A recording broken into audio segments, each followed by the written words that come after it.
Derivatives trading involves substantial risk of loss and is not suitable for all investors.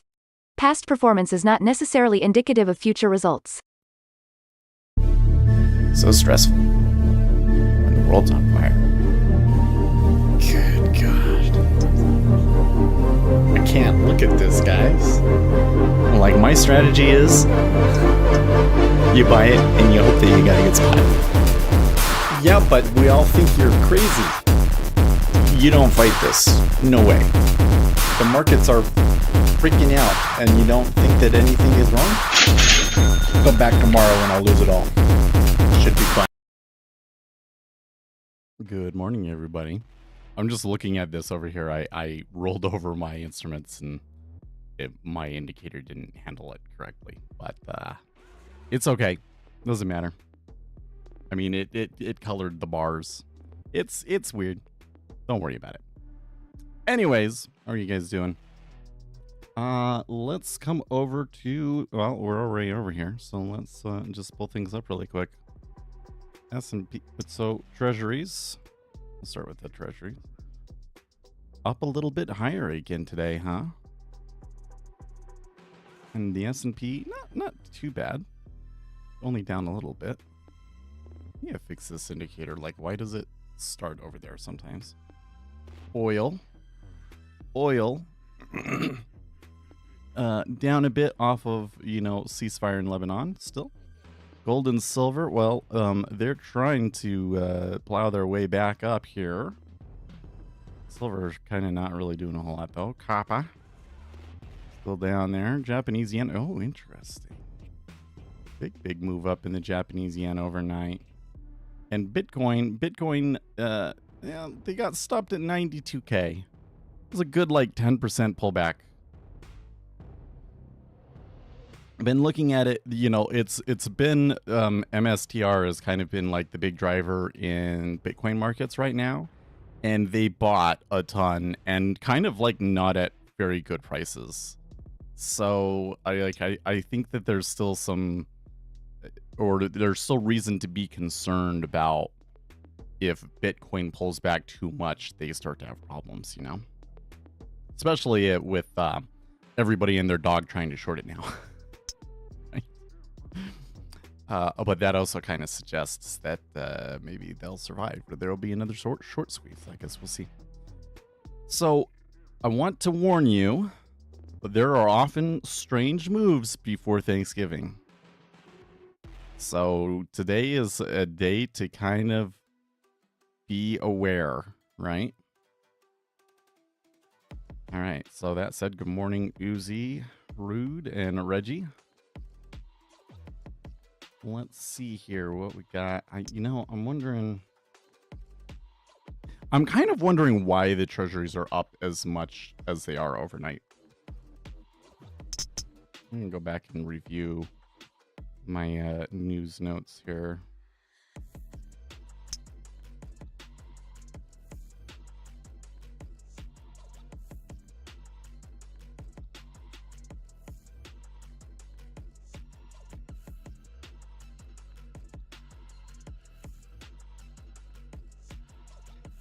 JPY outperforms with USD JPY down to 151.23.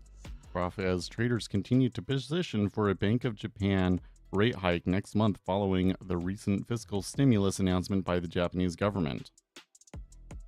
As such, the dollar has been hampered with the Dixie slipping further. The docket ahead is packed given Thanksgiving adjustments to the data schedule.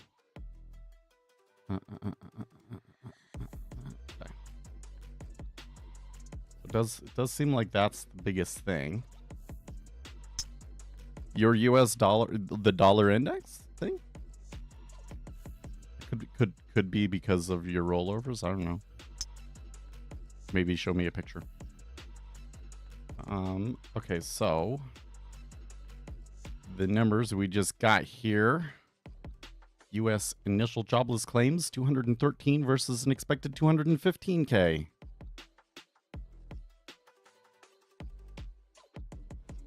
Then we get US GDP, quarter over quarter, second estimate in line with expectations 2.8. GDP price index 1.9 versus 1.8. US core PCE prices preliminary 2.1 versus 2.2 expected. Yeah. Let's see here. We get US PCE price index at 10 o'clock today. Okay. Wow. There's a lot happening today at 10 Eastern time. So I'm going to have to pay attention to that. So seeing a decent jump in volume in the 10-year.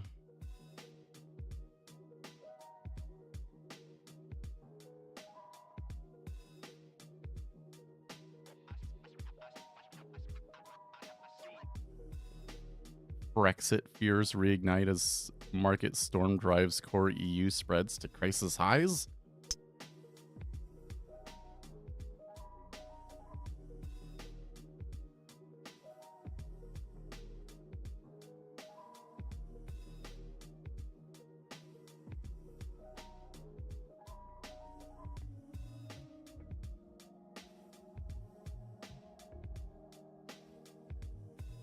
The war on Fruit Loops.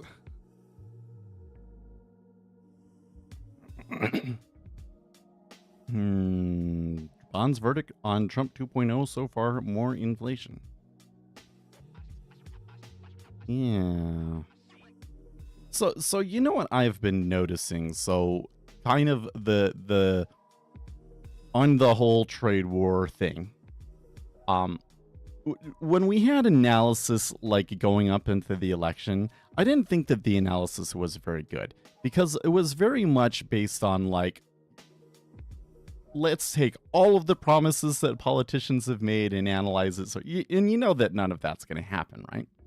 But now that Trump is president-elect and he's been saying stuff, and so then, you know, on the specific thing that he said, we can go and we can do an analysis. So he says that he's going to put 25% tariffs on Canada and Mexico and then 10% tariffs on China on top of anything that's already has a tariff on it. And we can go and look at the results of that. So Goldman Sachs did that. And their general rule is that for every 1% change in the tariff rate, there's a 0.1% change in PCE prices. So Goldman says that it will be about 0.9 to 1% increase in PCE prices. So everybody on the internet's been freaking out like, oh, this is going to be like a Great Depression and it's all so terrible. Well, it's 1%. 1%'s not trivial. I've heard other people try and say it's not. It's trivial. 1%'s not trivial. 1% is enough to change the course of interest rates and the markets and everything else. Okay, so 1%. So then you come in and you look at the markets, and the treasuries have absolutely has been pricing in more inflation. I think that the treasuries have. The treasuries might be overdone, but I do see selling that seems to be indicative of people selling because they think that there's going to be more inflation. And when all of that mess happened yesterday, it was kind of like, well, why didn't they, why didn't they move more? Well, because they were kind of already pricing in 1% inflation, I think. I think that was maybe part of it. Let's see here. So it only works on rollover if it's applied to a currency chart that's inconvenient. Well, so Uzi, it's not necessarily that it has to be a currency chart per se. It's just that it uses the main data series to determine which expiry to use. So it's a lot easier if you just put it on a currency chart. That's why I put it on the 6E. You can potentially put it on let's see here. Right now 6E is on Z. Oh, and oil is already on January, so that wouldn't work. You'd have to put it on something that's on December, right? I could make a change that would specify it.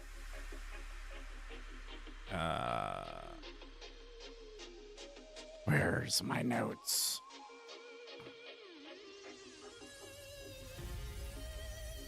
So freaking big for starters. Oh, here we go.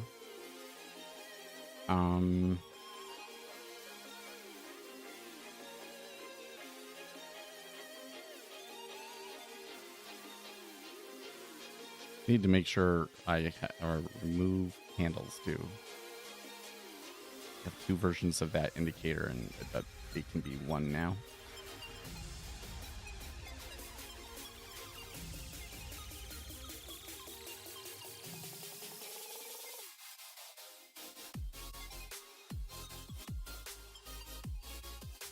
Anyways, because I take issue, I take issue with you saying that's inconvenient. Because if you want it to just roll over automatically, you put it on a currency chart, and then it rolls over automatically with the currencies, and it's actually really convenient.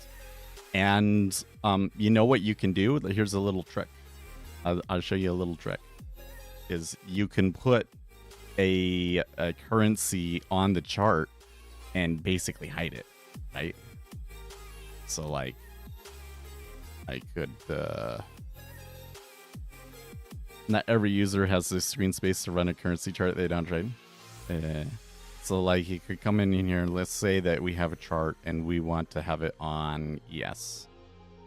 So it actually should work on, well, are we actually on 12 in ES? So if we had it on ES, it would probably work. I think it should probably work. Let's try it. Accumulators, color index candles. Yeah, totally works because it's December. If I was putting it on ZN, it wouldn't work right now. Okay. So let's change it to ZN.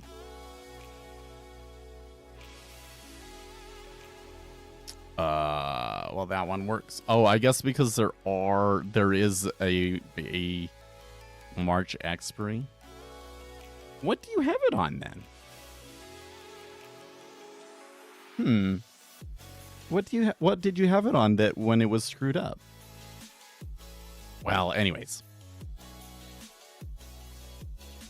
325 expiry. It's actually, you know what it is? It does look weird. It does look weird. Yeah. Yeah, it looks like that. Okay. So what we could do is we could come in here to data series and we could add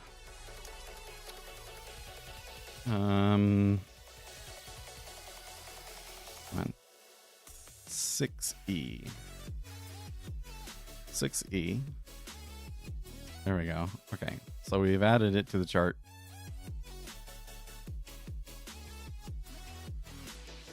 Let's come back in to the indicators. Synthetic dollar index, and it input series is ZN. We change it to 6E. Okay, so now it looks normal again. Okay, cool. So one thing that we could do is we could just make this super tiny, right? You can do that. And then if you want to see it again, you can pull it out. You can do that. But I think another thing that you can do though, let's see, if I come into data series, and I think, well, I don't know if mine will do it. Let's see what it does. Let's just see what it does. If I change everything to transparent, I think that if I change everything to transparent, that it just doesn't bother. Oh, okay, that was wrong.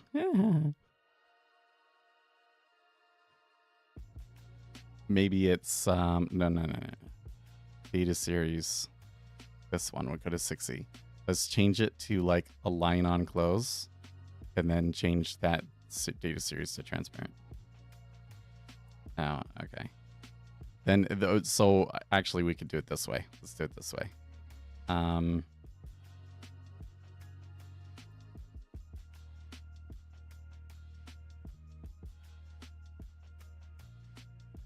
Make that come back. These back. Down bar. Bar. Down bar. Up bar. Doji.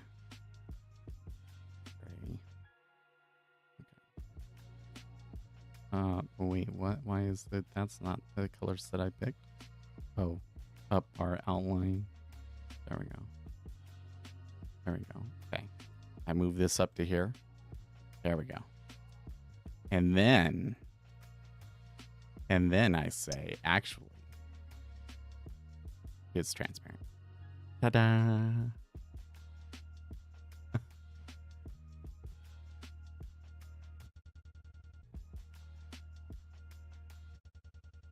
I love how many extra steps you're taking. Yeah, it did.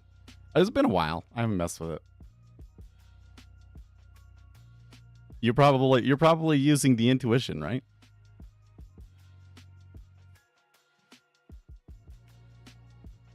Anyways, you can kind of cheat like that.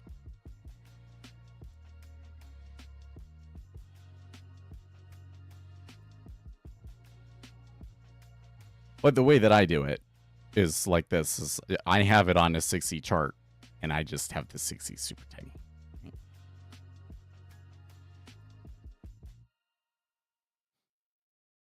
But I think I need to add something in there where you can just specify the expiration.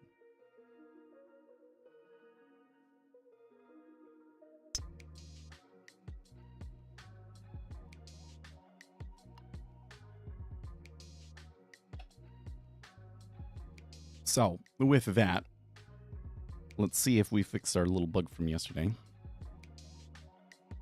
Come over here and now refresh. I should still see colored bars over here. Yes, I do. I do. Okay. Now, another thing I need to test here, because the expiry was wrong. So, like, this first bit here, it's pulling it from the cache. And the cache was running on 12 instead of March, was running on December instead of March. So that's actually wrong. So if I come in here, where are you? Ninja Trader saved. Cumulative delta. And today is the 27th, right? Yep. 27th, and I delete that. And then I'll refresh the chart. I should not only see it a little bit different. Oh, it didn't change it too much, but then all of those are gray again. Yes. Okay, cool. So I think I fixed that problem. I also think I fixed the problem that I was seeing in the market order imbalance. There was like a little offset. But in order for me to verify that one, we're gonna have to like wait to get a few more data points and open the spreadsheet up and like verify the numbers by hand. But it looks like that there was a really silly bug in there that I'm kind of like, how was that in there and not noticed it until now? But whatever. But that should be all of the major. That should be the major things that like I've been looking at right now. And then I do not have, so you notice the market order imbalance that during all of this time, it just doesn't display it at all. So I need to add the support for tick replay like I have in the cumulative delta, so that it will be like when it's doing tick replay, it'll still do it, but it will just do it gray, so that you can tell the difference. So I add that on there. And then I do think I want to include these. I'm glad that you brought that up, because I do want to make sure I change the dollar index thing as well. So I changed it for spread. Wait, do I have it like, is it actually like that? Let me see here. verify. In my spread indicator, you know, it's one indicator, and in the indicator you can change it from a line or a candle. So I just need to do the same thing to the dollar index one, I think.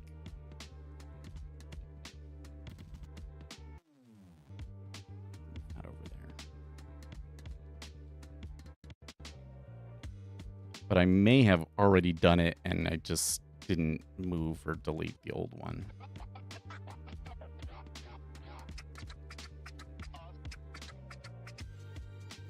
No, I only have...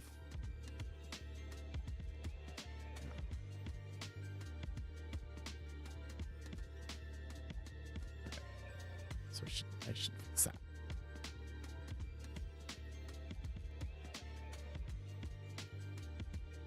Lots of little things that I've been changing with the indicators. But I am really happy where we got it. Kind of been thinking, like, what's next? Because... you know, I don't have any big ideas for indicators or anything that I'm really anxious to do. There are a couple of little alpha things that we kind of toyed with, but I think that those were all ones that, like, were kind of duds. So I think that what we do is we collect the data and we work more on the data pipeline bit. Because I get this thing where it's like, you go into my saved folder and there's so many files now. Because, you know, there's a different file for each indicator and each day. So it's a lot. And there's not really a good way to, like, manage it. So what I need to do is I need to make something that's like, you know, after it's been in there for 5 days, then it pulls it out and it puts it into the archive, and, you know, like a data lake or something like that. I guess I need to do more research on data lakes. So I can't even remember the name of the software that we use for data lake.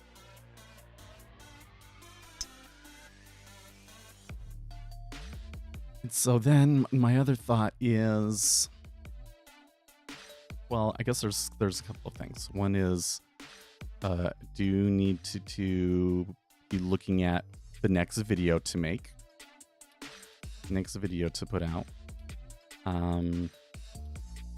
So last month, I think we kind of did one that was like, one was more useful stuff for you guys, and then one was a video that I would expect to do well on YouTube, except for that's the one that we're putting out next Monday.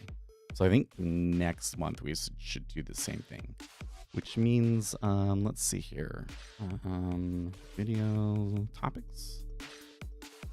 I have like 3 different files for video topics and stuff, but this is the one I want to use. Oh yeah. So I have one about intuition. This one about no price is actually should be in the outlines. I haven't actually written it. I think that intuition and no price both kind of fit in the this is really good information for you guys kind of category, and not necessarily the what would be super popular, right? I think that the next best one I could put on there that would be like possibly good clickbaity, it would be how much do you need to day trade? So if I come back to this, oh man, these are actually been decategorized, deprioritized, I think, actually. So current priorities should be, well, let's do it like the first ones. The higher on the list it is, the more important it is. So the most important one would be the indicator stuff.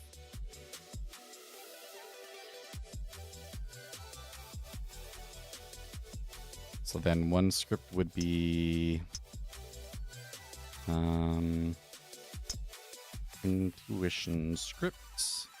And one script would be... yeah, let's do the one like trading without price. Let's do that in January. So we'll put intuition script and how much do you need to day trade? Okay. Now CTA back testing, I think that this one actually potentially gets deprioritized because the subscription ends like next week. So I think, you know, we'll wait until we have a little bit more cash to do that one.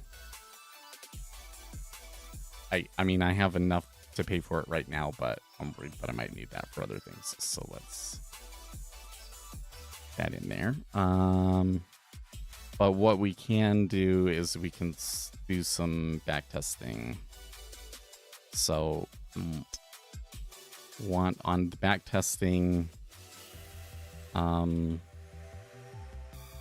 optimize entries and exit signals.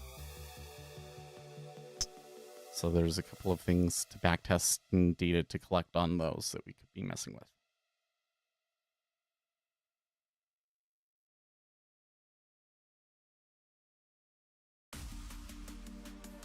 And those are things that we could potentially do on stream. We could potentially do them right now, except for that I'm worried that as soon as I start doing that, that it turns into one of those crazy markets. Oh, by the way, what's going on here with my ES chart? The cumulative delta on that is messed up. That's really weird.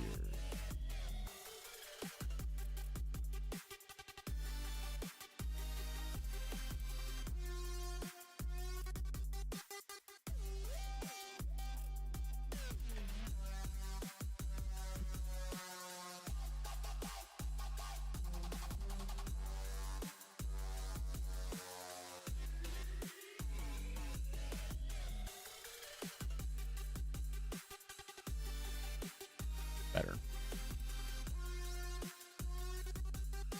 What do you think? Is there anything else that should be on my list here? I've kind of died out on the reading thing. I read the Making Sense of Chaos. I thought that was a really good book to read. I was then wanted, you know, and I wanted to get through with that because there was like more career books that I wanted to read that I thought would be really useful. But every one of those books that I've picked up, I get through about half of it. I'm like, this isn't what I thought it was. This isn't actually helping me. The one thing that I still need to find, I think, is a Kubernetes book. Because the books that I've been finding are like too much. You're learning it for the first time, and so here's like a really simple example. You know, this is like stuff that's not useful to me. I want a deeper dive on it. I have found some that are like deeper dive, but they're more on the architecture side, and that's not as useful either. So I'd really like a better book on Kubernetes, but I'm having a hard time finding it. So then I'm kind of like, well, maybe I need to just go back to some of the trading books that are on my list.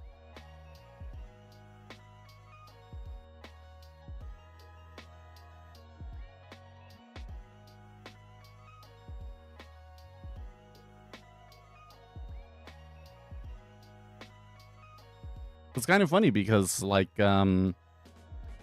it's been like what, 1-2 months, and most of the things that I was like, okay, well, we're gonna have some time, let's work on, you know, let's try and make use of this time.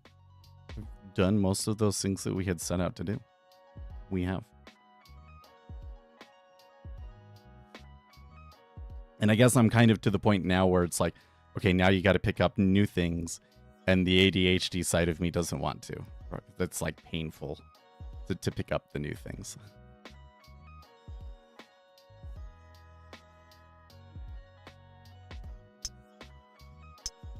What about position sizing? So, you know what I have found with position sizing? This is so weird. like the traditional wisdom is, oh, you should adjust your position size based on like how good the trade is, or like maybe you take an initial trade and the trade is doing good, so you add to the trade. And when I've tried those in backtesting, what I have found is that they just kind of like increase the volatility of the strategy. Like there's not something that's like you get into it and then if it's already gone well, then that's a good reason to add another contract, sort of a thing. I haven't found that like pyramiding. I haven't found pyramiding to actually be effective. Pyramiding is essentially a risk-taking strategy, but it doesn't generate alpha, if that makes sense. So I'm primarily concerned about like, okay, some things that provide alpha. So like I think that the biggest hole in my trading right now is the exits, because if you look at especially my trades in my sim trades in Zien where I'm managing multiple contracts, the stats on that look really, really good. I'm winning 60% of the time. I do have an average loser a little bit larger than my average winner, but not enough to justify me getting like 60% win rate. And my MFE is almost double my MAE, which means that I am picking up a good signal. It does go. It really goes when I get into these, and it goes more in my favor than it goes against me. But I am not actually getting the profits from that favorable excursion. I'm like letting it come back on me almost half before I take it off. So I need to come up with a better way to, this is where we're going to get out. One of the ways that I can do that is, or the way that we have that sometimes I ignore is, okay, there's, some absorption here. It looks like there's, we had the trend. It looks like they're starting to form a liquidity hole here and we get out. And the problem with that is that sometimes it continues on. And if I were to take the profit there, I wouldn't be getting the 2-to-1 on the MFE. I'd only be getting about 1-to-1 on the MFE. So, but I do have a book that was about position sizing, and specifically in relation to like speculation. So I don't know what it's gonna say, but we can try that. But on the backtesting side, one of the things that I remember is KT. I forget what his name is, Keith or something like that.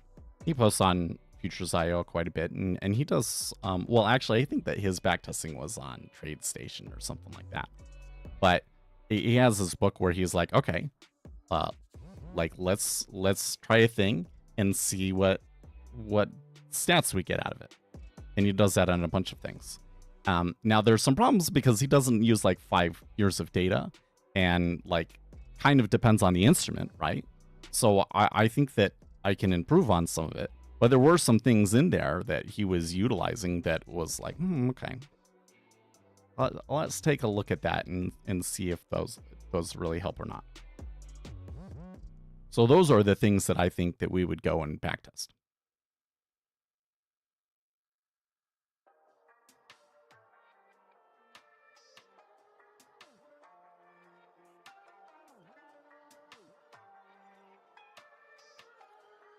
Go back, do them over 5 years, do them across different instruments, do the same experiments.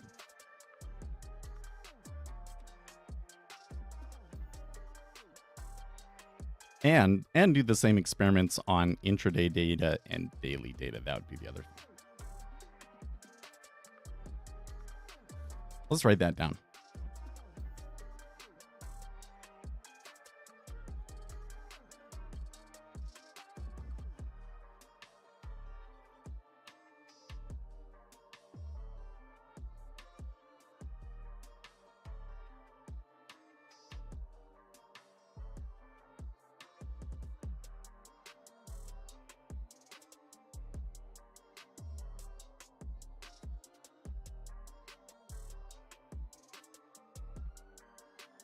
Okay.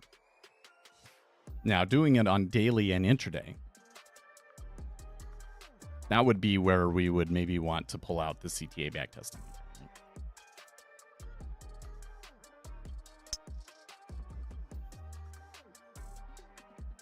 Man, this winter storm come through and really dried the air out, I guess, because my feeling dehydrated, I guess.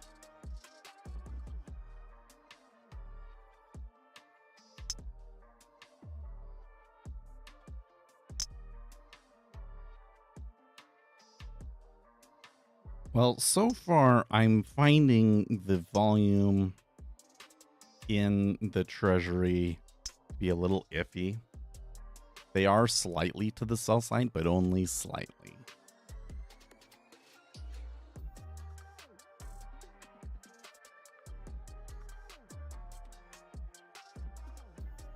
You know what? I'm just going to change this.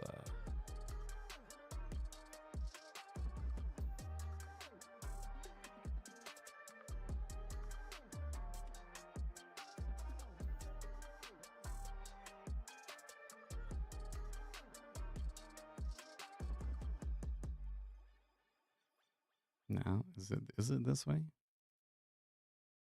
How is the margin lower 6?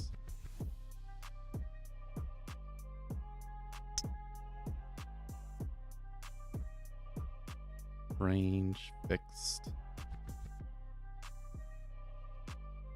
0.3. 0.7.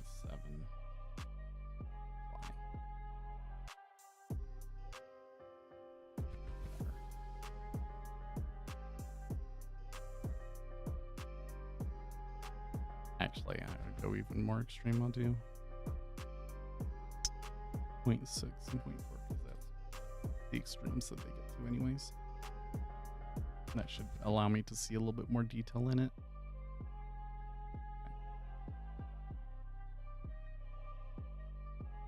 There's some buying coming back through here. You know what? The changes that we're looking at in Delta are like really small still, so.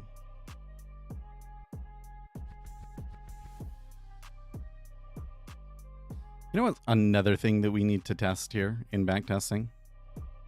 I'll add this to the bottom of this list. Support and resistance. Because the thing that I continue to see from people, like consistently, there's this thing that's like, day traders in general are anti-indicators. They don't differentiate between, so like, you know, what we have on here, well, we have indicators, but they're not the kind of indicators that the majority of retail traders are familiar with, right? The majority of retail traders are familiar with like RSI and oscillators, MACD, or moving averages, right? And these are really all just kind of like lagged versions of price, you know, lagged analysis of price, trying to like smooth out noise and things like that. Whereas the indicators that we have are showing you completely different data. These indicators aren't really based on price at all. They're showing you information about the level 2 or market depth. They're showing you information about market depth, or they're showing you information about multiple data series together, multi-data series indicators. So it's very, very different. Okay. So there's that conversation. But then those people, they believe, they're absolutely convinced that the best way to trade is just to have a naked chart and to trade, quote, support and resistance. Well, I suspect that part of the reason that they're all saying that, or that seems so popular, I mean, it's always been popular, but it seems like particularly popular right now on the subreddits, is because the S&P 500 has started to do rangy stuff, you know? So like if you do start trading the range, you probably win more often than not. And, you know, we as humans, we really, really get stuck on and really, really notice the thing that happens more often. And we're not able to really see the risk adjusted expectancy, the risk adjusted expectancy of it. So we don't see that, yeah, it works most of the time, but then when it fails, it works terrible. And the numbers don't actually work out in the end. So can you backtest that? Can you backtest support and resistance and so forth? Well, the way that you do it in a momentum strategy on daily bars is you look at multi-period highs and lows, right? So we should be able to look at something that's like, okay, if we have let's say a 60-minute high, 60-minute low, and we can see that the 60-minute high and low is within a certain range. Like let's say we take the average true range on it on a daily chart, and then we take the 60-minute high and low, and if the 60-minute high and low is under a certain percentage of the average true range, and we could also say there's another way we could do it is we could look at something like CCI, and we could say if CCI is low enough to suggest that like we're in a tight range. So that wouldn't be necessarily doing it by like, oh, it's touched this line so many times, but just saying we've been in a range and it hasn't moved, it's tighter than usual, sort of a thing. And then we take the trades on, fading that range, essentially. I think we could program that and kind of sort something out there that would be really good at showing people support and resistance, right?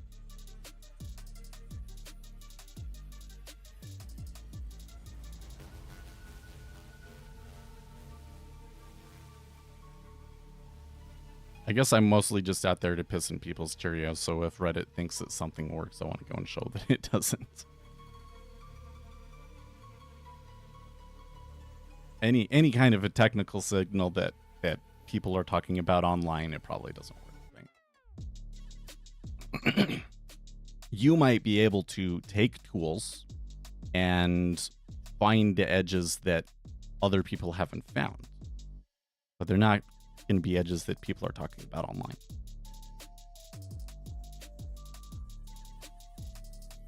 By the way, good morning, Gus.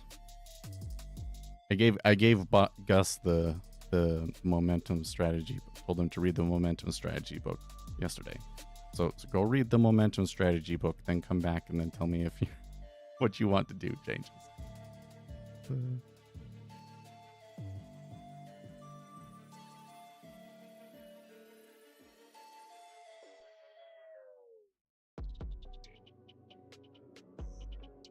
Well, with that said, I'd say it's pretty quiet so far. Deriv Trader, good morning. What's the too long didn't read? So the too long didn't read is he explains to you how a commodities trading advisor strategy works. And he doesn't just explain to you, he gives you like the exact technical rules that they use, and then he back tests it over like a 20 or 30 year time period, and spends about half of the book going year by year and describing how that went. And it really elucidates, I guess you could say, it's too big of a word. It really helps you understand like what running that strategy is actually like. It works really well, or at least over that time period, it outperformed the market. And the funds doing this momentum strategy, they've done well. They made money, but it's a really rough go because like the drawdowns on it are steep.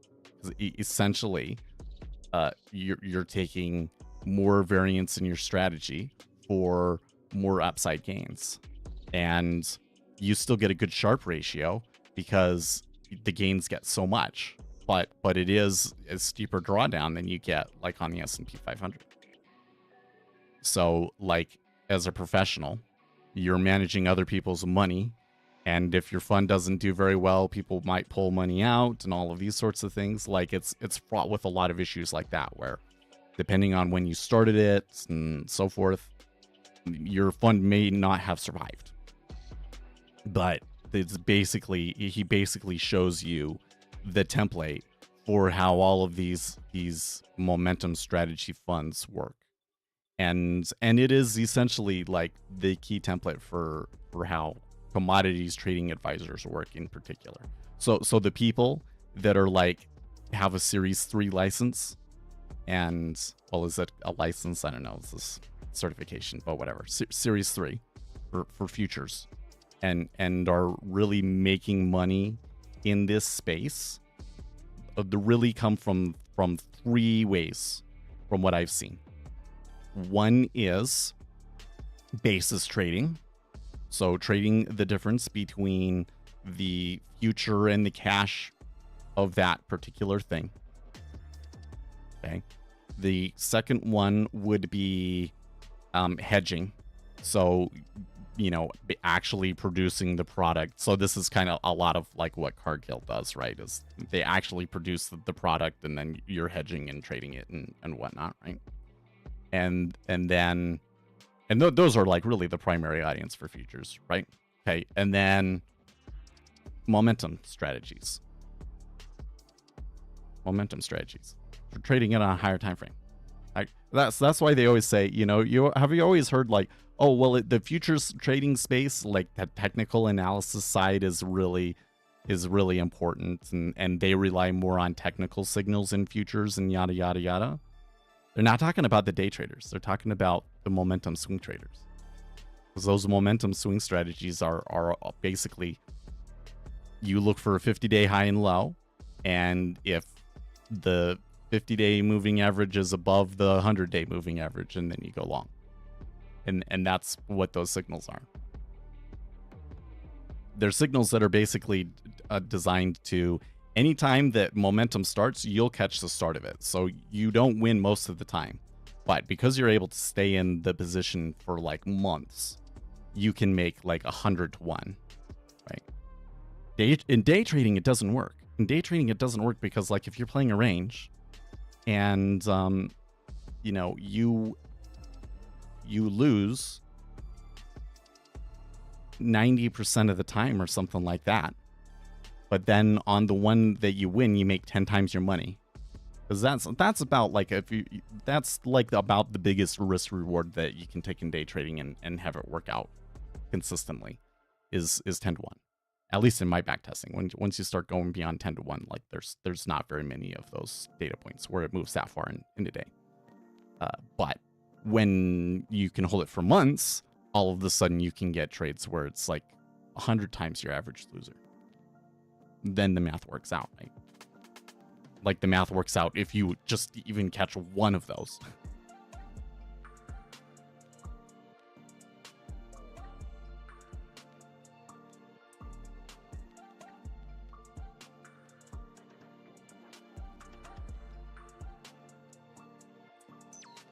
By the way, FRDX Deriv Trader, does FR stand for France?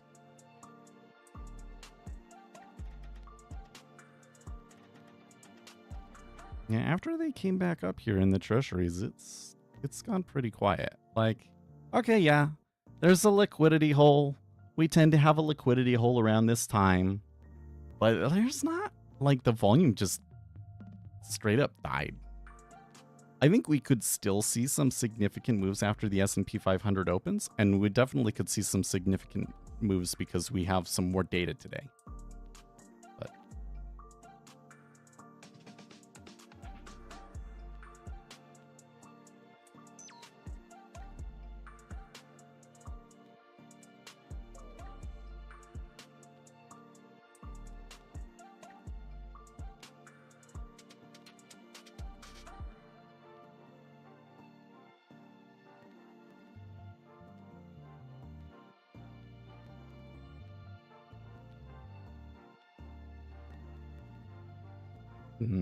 So going back to that book, Gus, the other thing that's in it though is this guy basically, makes an here. Let me just find it. Let me just find it.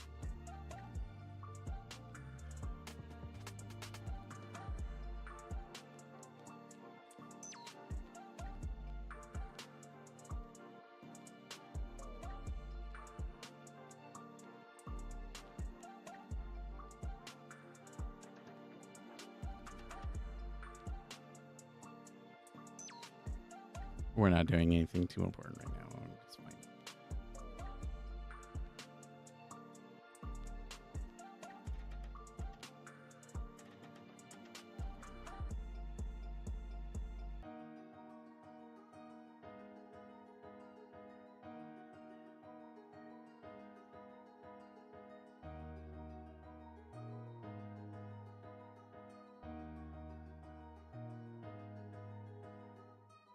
Well, what I'm saying is that a momentum fund, there are momentum funds out there that make big money and are one person.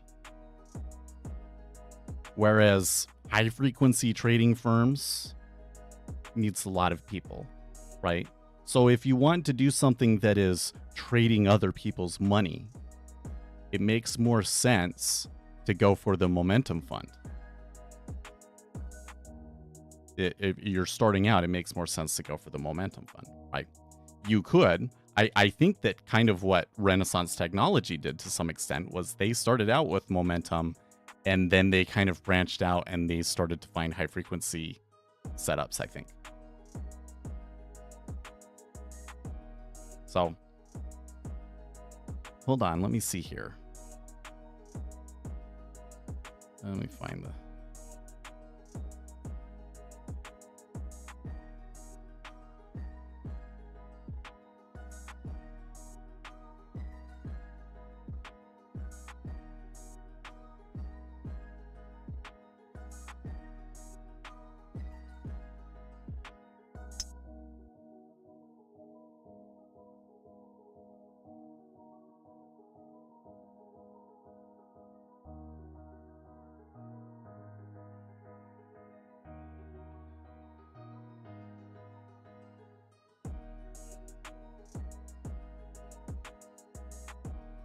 Yep, it's the spot. Okay. I'm going to read you guys an excerpt from this book. It's called Diversified. It's called Following the Trend, Diversified Managed Futures. I forget what it's called. Okay, anyways. So, you're interested in trading your own money, okay? Here's what he says. Trading for yourself is without a doubt the most common dream among hobby traders. But I will try to convince you here that this is the wrong dream. Doesn't make sense. The first thing that you need to understand is that almost all day traders end up losing all or most of their money. The stories you hear of the social media stars, the influencers, and the gurus is not real life. The markets do not work that way. The stories are either made up, greatly exaggerated, or you might just hear about the gains and not the losses. Even if they were true, if such black market magic existed in the real world, using these supernatural abilities to trade for yourself still wouldn't make any sense. What it comes down to is a simple risk assessment illustrated by an example. Assume for a moment that you have worked hard and saved up $100,000 that you're now ready to start off on your trading journey. You've done your research and you have a solid trading strategy to deploy your hard-earned money on, ready to trade for a living. How much money do you need to live on? If you're based in Zurich, London, or New York, you probably need 6 figures to break even, but those are expensive locations. How much do you need to take out of the account each year for living expenses may vary, but it's something that you do need to account for. With entry-level jobs in finance often paying in the low 6 figures, you would likely want to achieve this and hopefully more. The second question would be, what kind of risk do you need to accept from trading in order to have a shot at achieving such returns? Perhaps you decide that you need a $50,000 return per year to live on from your $100,000 trading account. That's 50%, more than double of what Warren Buffett has accomplished. Does that sound realistic? Even if you somehow are sure that you can average 50% return in the long run, which isn't very likely, your ride wouldn't be all that smooth. One year you're up 80%, the next you're down 60%. It might even out to a positive number, but try telling your landlord that when your rent is due. Another issue here is that you are giving up the compounding effect. Imagine the first year starting out exactly according to plan, and you actually reach your target 50%. Since you have living costs, you now withdraw $50,000 from the account, and next year you start out with the same $100,000. You will never grow the account this way. Worse still, if the second year ends up down 30%, you now only have $70,000 on the account. You had zero income, you can't pay your bills, and you need 70% trading gains to get to your target $50,000. When you trade your own money for a living, you'll be forced to take on too high of risk. You will be taking all the risk, and you will be giving up most of the upside by taking a salary. No, take my word for it, trading your own money for a living does not make sense. I would even argue that making the decision to trade your own money for a living is in itself a bad trade, and it makes you a bad trader by definition. Say again, I would even argue that making the decision to trade your own money for a living is in itself a bad trade, and it makes you a bad trader by definition. That I pretty much anybody here, because I mean we're all day trading, right? You might have different reasons to day trade, but I know that a lot of people that their intention is I would like to make a living from it someday, right? So if that's your goal, that those words probably are like, like a hot knife, like, it probably pains, right?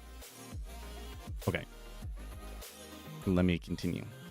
If you want to be a professional trader and you have accepted that trading your own money for a living isn't the answer, then you need to look at trading other people's money for a living. You can throw in your own as well, nothing wrong with that. Trade your own money while you're at it, but your main income will come from trading other people's money.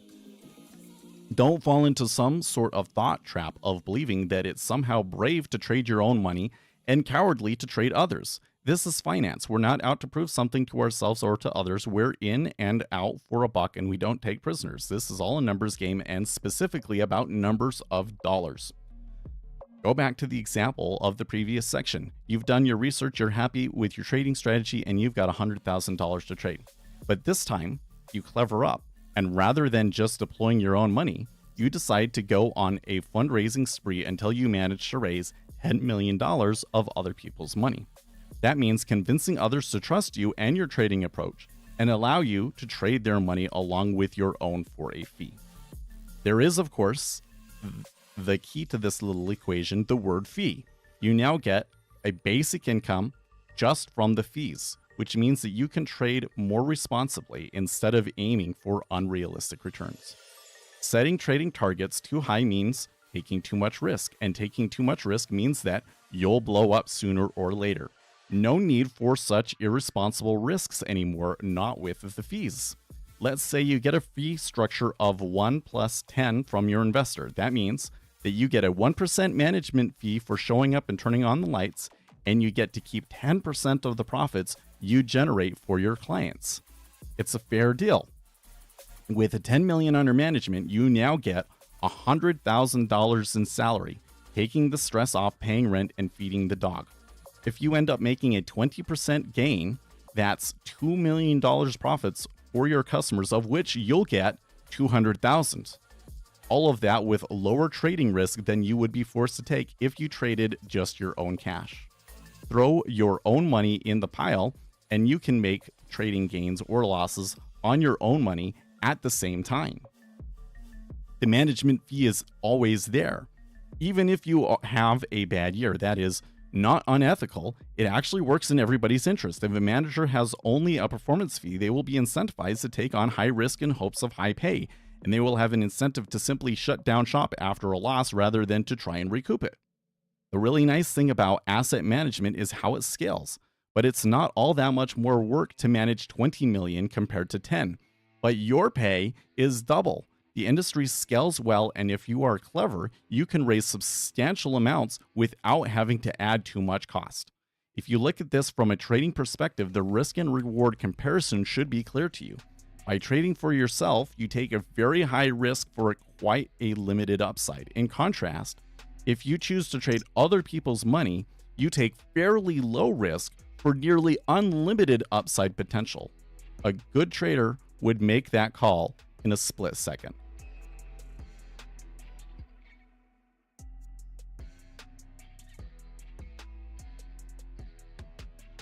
Well, yeah, so this seems like something that a financial advisor would say. Yeah, this is a guy that managed funds. He did momentum funds, and right now he works for a family office. So basically, um, and this is where it gets really crazy to me. Is like, okay, you know, there's like for instance, what do we call these? Mutual funds, right? You pay somebody else to manage your money, and they put it into different stocks. And like, do you make more from a mutual fund than you do from just putting into the market? And generally you don't, and so you just put it in an index fund, right? So most people, you're going to put your savings or whatever, the money that you have, and you put it into an index fund. And especially if that's your retirement, that really does make the most sense. Okay. But people, when there's kind of like economies of scale, once you get a certain amount of money, it makes sense to take risks with it and to make more than what you could get from just putting it into the index, because it like diversifies your funds, right? And there's a bunch of different things that you can do. Like, you can be an angel investor, all of, you can invest in hedge funds, et cetera, et cetera, et cetera. Okay, so you want to have, exposure to a momentum strategy. You can go and invest in a momentum hedge fund. But then what people are finding is that actually I can run the momentum hedge fund myself, or I can pay a bunch of people to do it for me.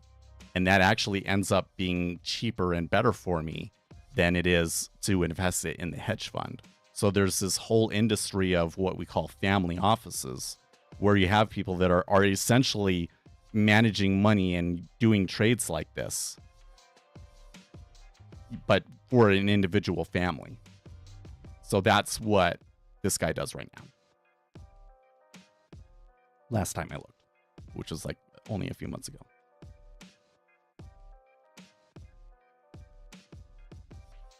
So now the strategy that he talks about in here, it outperforms the S&P 500, but there is some evidence to kind of suggest that it's maybe doesn't work as well, right?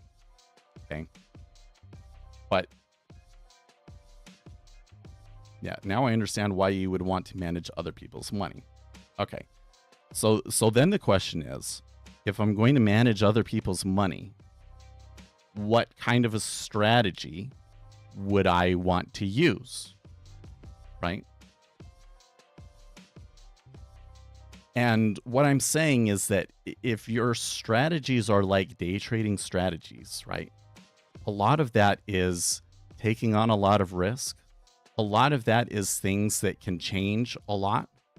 And many of those are things that I think to really do well, you want to have a lot of good quality data. Like, there's big costs to those things, because the amount of edge that's available on a day trading basis is just really limited, right? Versus you can do these momentum strategies that work on daily bars. So there's like huge untapped edge potentially in it because it's higher time frame. You can size those strategies up much larger and not have problems. Those strategies are very simple to explain to your investors and to convince them to invest in. They are simple to execute and pull off. So you get what I'm saying? You see where I'm saying? So like, if you're going to manage other people's money, it makes more sense to go and make a momentum fund than it does to like try and compete with Citadel. and maybe you as you scale out, you go into other places, right? Because that's the other thing is I kind of feel like that if you want to play on the short terms and it was going to be managing other people's money, it just seems to me that options is a better place. Like the big firms that are doing that sort of thing and they're making money, they seem to be making it from the options. So that's another thing. So, right now there's other ones that you can do, right? Like you could trade other people's money and trade the basis. Okay, the gain that you make on that wouldn't be a whole lot, but if you have a large enough fund, you could make it work. You know, there's things like this. So this is why, yeah, this is why I have this idea of making a hedge fund. And the place where I see a potential opportunity is that Congress made a law, because normally you can't invest. It needs to be people with like certain number of millions in assets and things like that in order for them to invest. But they're changing that so that you can just take a test and then you're a qualified investor or whatever it is. And so the idea is to have a fund that specifically targets and raises money from those investors. And I think that there would be two places. So one is like if you want to do a hedge fund, there's not really very many hedge funds that will let you get in for $1,000.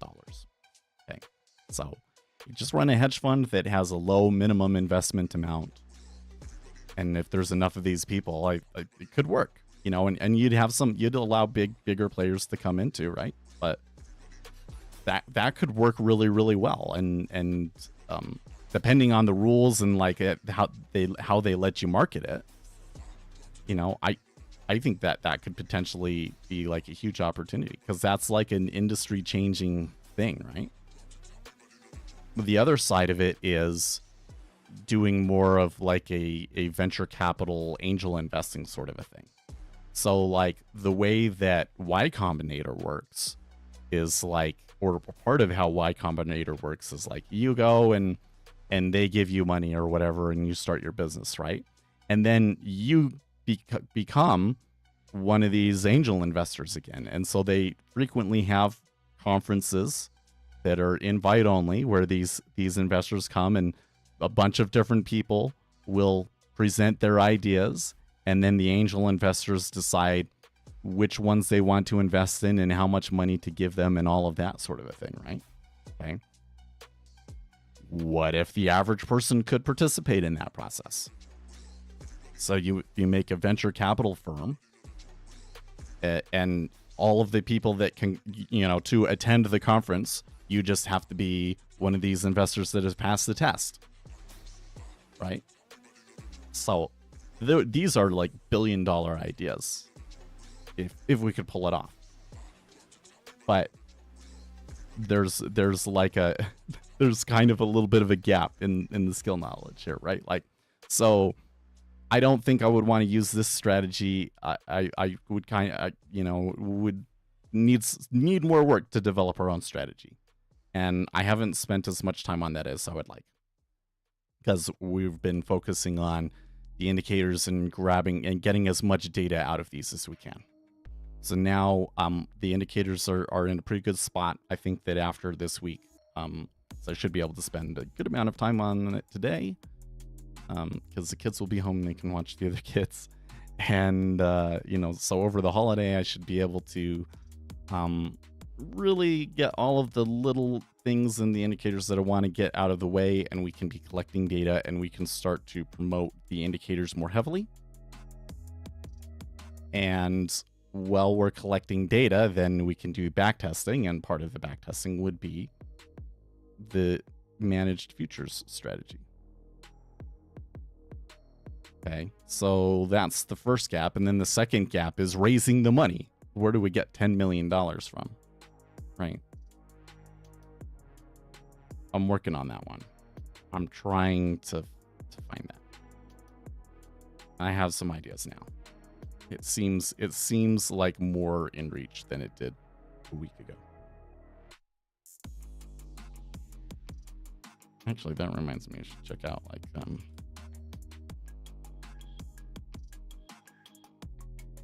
why does it think that I'm in Granite, Utah?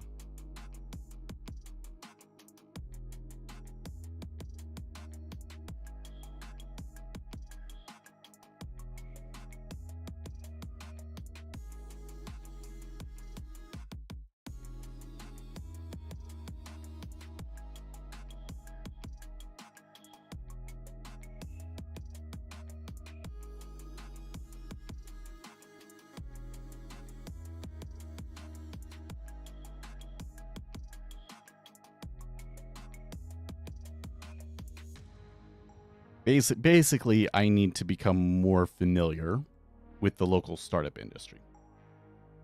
That's what I need to do. So.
Oh, we need to minimize that so we can see what our yield is at again.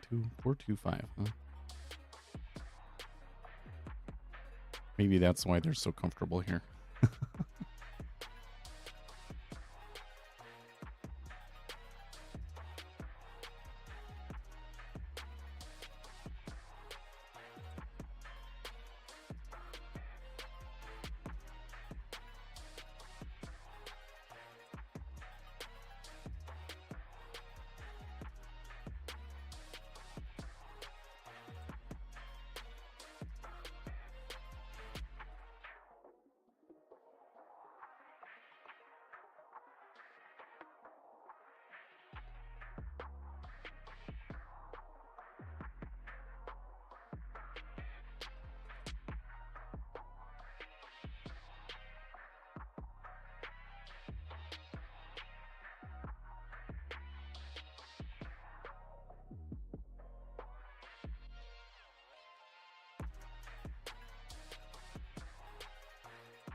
A little bit of selling coming through here. I'm not seeing a huge shift in the... This kind of looks like this is maybe just kind of like some of this buying that we had earlier coming off. But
So one of the issues when you're searching for this sort of stuff is that it's mostly real estate agents trying to build networks and not like people investing in startups.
Lewis Hill, what's happening? So far, not too much, but we have some data coming out at the top of the hour. Quite a bit of data coming out at the top of the hour, so stay tuned.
Oh, that's so weird.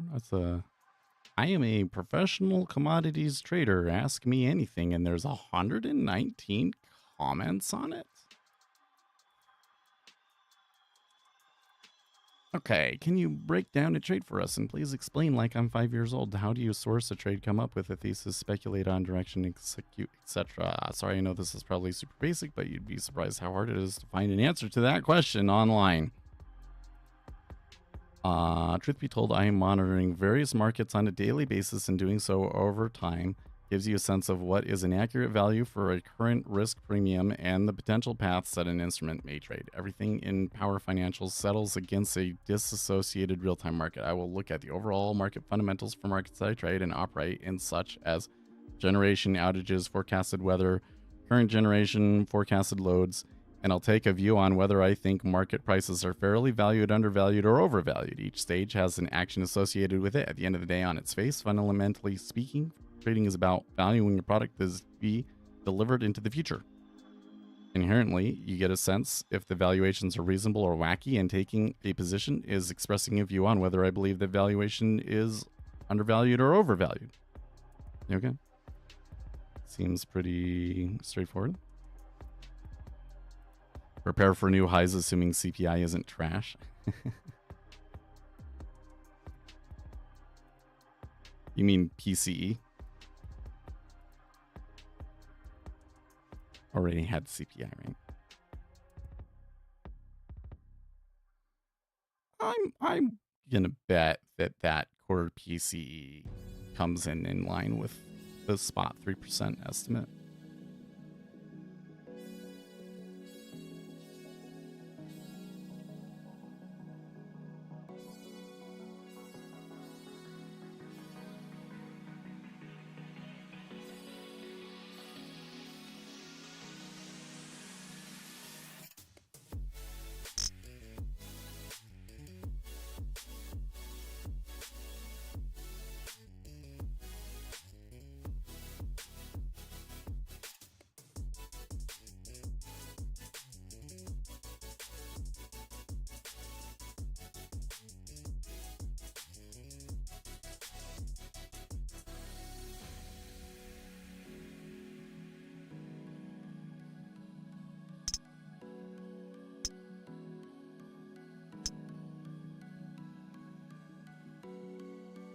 What unique abilities or skills do you look for in entry-level analysts beyond strong quantitative and analytical abilities? Are there any lesser-known traits or actions candidates can stand out and make lasting impression in such a competitive field? Are they a good person? Can I tolerate sitting next to them for 10 to 12 hours a day and enjoy being around them? Are you looking for a paycheck and going to burn out when your expectations aren't met, or are you really passionate about this? I like kids that play competitive video games and have some kind of national or global ranking. Doesn't matter what the game is, but if they're top tier competitive, comfortable with sucking at first and working towards constant improvement, I want those types of people. Okay, we've still got 10 minutes.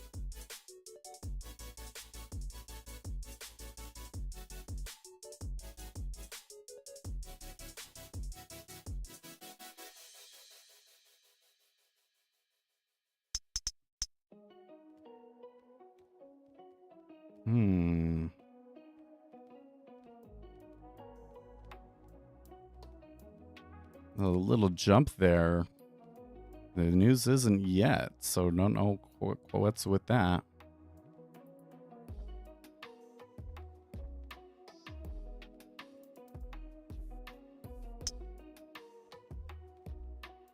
That's very sus. There was a big volume on that.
Wow. There was a slight increase in the largest resting orders on that move. I should note that largest resting orders is much lower than it was yesterday. Like there's some big orders moving around the market yesterday, and they're gone today. There was a little bit of an increase in activity. It's not clear what that was about, though. So what's your strategy? Well, essentially what we're doing is we're taking things that we know about the day, market context, and so forth to predict future orders, and then trading in line with that, and using order flow as a confirming signal and to manage the trade, get optimal entries and exits, etc. All this stuff over here, all these data series you see in the upper left, those are all stats about the order book, market depth. So I have a set of indicators you can download at speculatorseth.com. Ninja Trader indicators, you can try them for free for 2 weeks. And then after that, you need a lifetime license that's only $100. And they specialize in order flow and multi-instrument data series. So like the synthetic dollar index, right? This is something that's determined from looking at all of the different FX futures. And these ones are, like this top one, level 2 changes. This is the number of level 2 changes in that minute. So when we had that jump up, there was a huge increase in level 2 activity, and it completely, there was absolutely zero follow through. Like the activity completely disappeared after that because nobody knows what it was about, I think.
Still a few more minutes.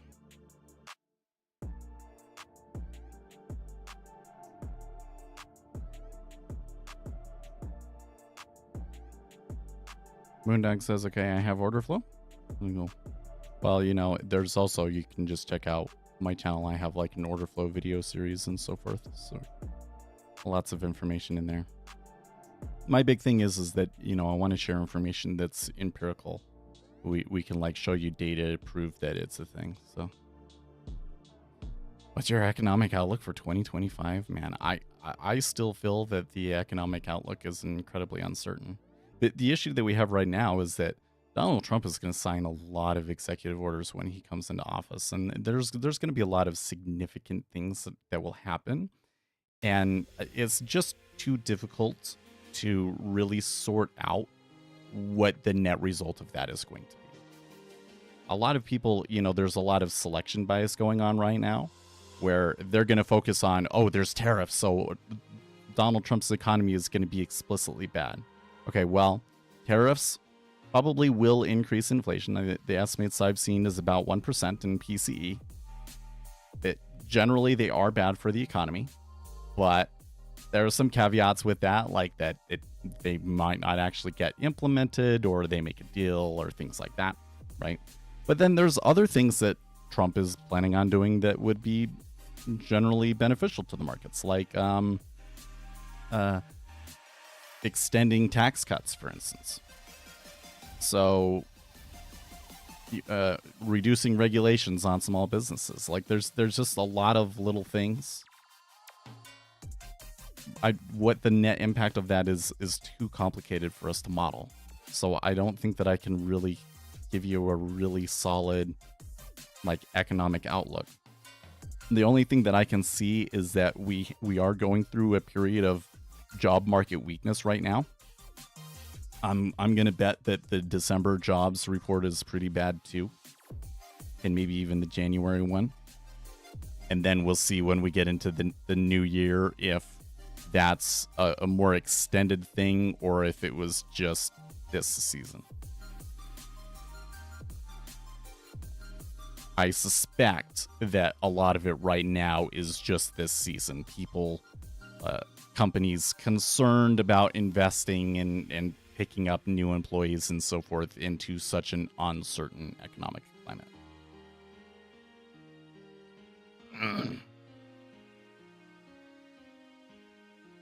Okay, here we go. 30 seconds.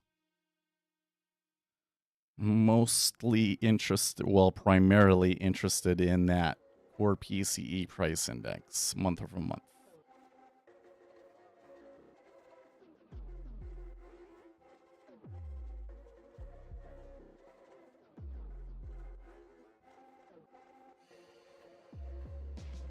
Dang. I'm not hearing anything on the news squawk yet. The market is falling a little bit, but the liquidity is still pulled. Okay, core PCE in line, spot 3 versus spot 3, and the headline PCE also in line, spot 2 versus spot 2. Personal income month over month, way higher than expected though, spot 6 versus spot 3. That's a sell. That's a sell. Okay, so they did sell it. Should I expect us to go further than we have? Are you suspicious of the jobs data leading up to yeah. I've been suspicious of the jobs data the past 4 years. There's just a lot of things in the jobs data that doesn't add up.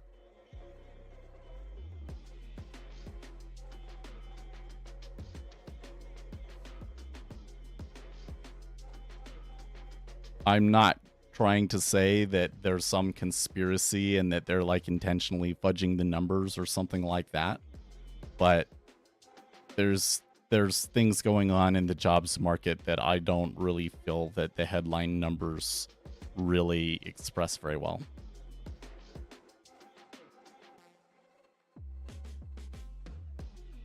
So like I don't know if there are metrics for these things, but like, okay, the average time of unemployment, like if somebody becomes unemployed, how long does it take for them to get a new job? I bet you that if you looked at that you'd see it skyrocketing right now. The amount of time that it takes from when you first submit your resume to when a person gets hired, if there was a metric for that, I think you would find that that's skyrocketing right now. Number of applicants per job, I think you'd find that that's skyrocketing right now. So I think part of what's happening is that everybody has started to rely on AI and all of these things so much that anytime and the move to remote work and all of those sorts of things, that any job that gets posted gets so many applications that companies alike aren't even sure what to do. And so they have stricter filtering requirements, and then they put candidates through a more grueling interview process. And that's resulting in it taking much longer to hire somebody. And so even though the number of unemployed people isn't very high, it ends up feeling like a tight market because the people don't move through as much. It takes them like 5 times as long to move through.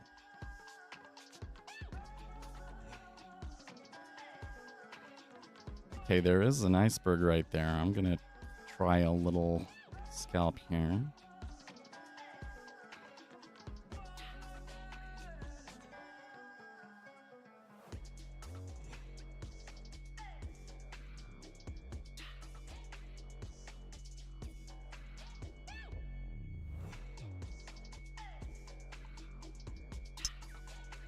Good.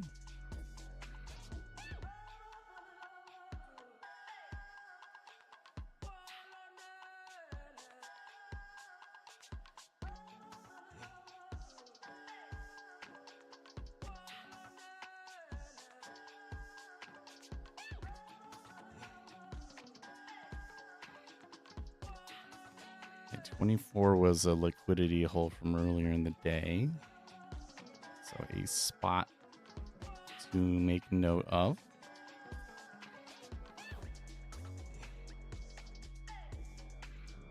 Possible support area.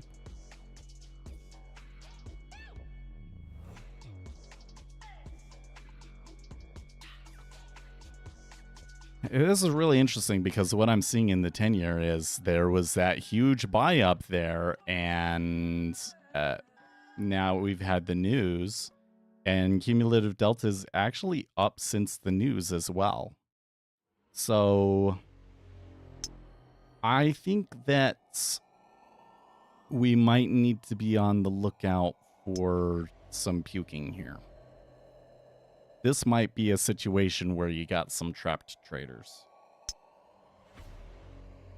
I rule out incompetence that doesn't leave many other explanations.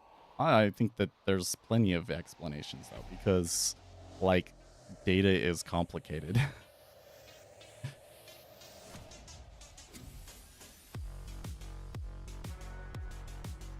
Like, it does seem to me like, okay, so what you're really saying is the number of jobs created per month number is bogus, right? And that doesn't necessarily have to be the case. It could just be that the headline number doesn't express what's going on right now very well.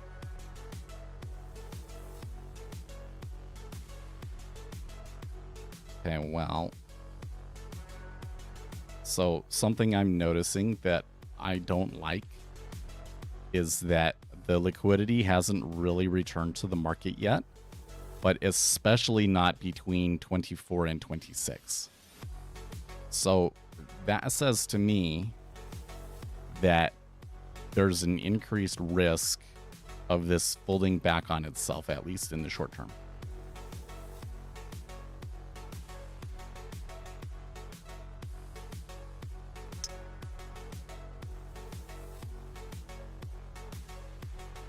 Sure enough.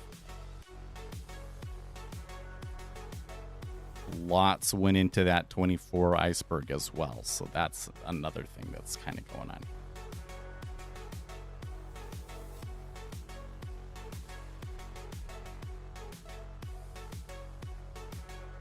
So many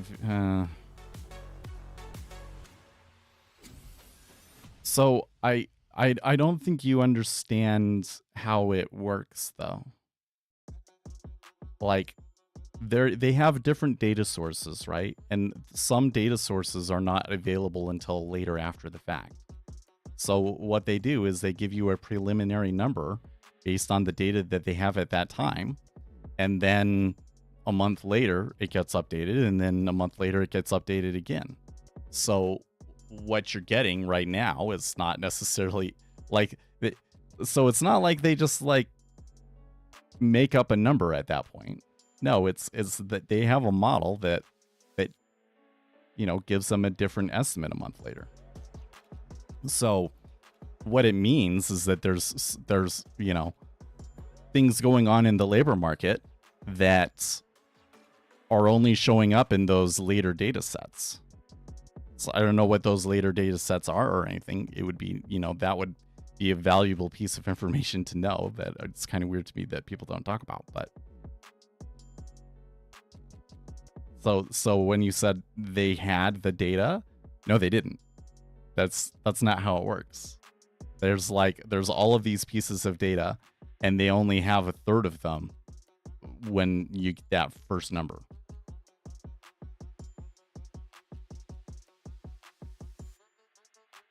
Well, I think I'm supposed to scratch this now. Missed my, you know, this is what I'm saying is like, I tend to get the favorable excursion, but I missed the exit. At least with as short of a term trade as I wanted to take, I should have been able to get out at 24, and I missed it. I had the limit order there, it would have gotten filled, but I saw the iceberg, and then I put it on after it had already ticked up, and I was too late. It's too late.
So why are you suspicious of the reports? Well, so I what you're seeing in the reports just doesn't express the reality that we're seeing on the ground very well. Like we're in a white collar recession. We really are. And you don't see that in the monthly jobs report numbers at all.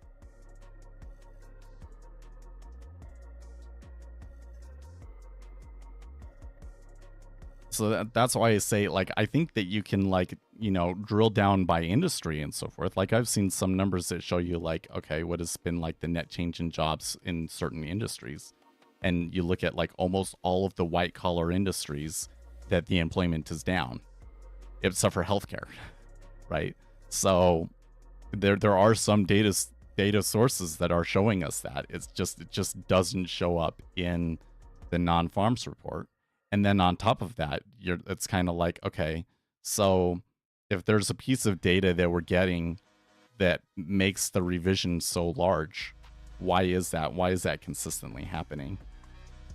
Right. But then the really big one that bothers me is how the industry estimate continues to be so off. Like non-farms is something that is notoriously difficult to estimate, but the industry has been consistently underestimating it for like 2 years now. It's been insane. Like they just come in with these absolutely insane beats over the estimate, like, every month, and nobody's questioning the methodology. That's just really weird to me. And all of the economists are just like in complete denial about it. Like they just completely, you know, oh, the BLS, they're such professionals and all these sorts of things. And I'm like, well, I'm not saying that they're making up numbers. I'm just saying maybe we should be a little bit more skeptical of their actual methodology than we are. So there seems to be some questions here that people aren't asking.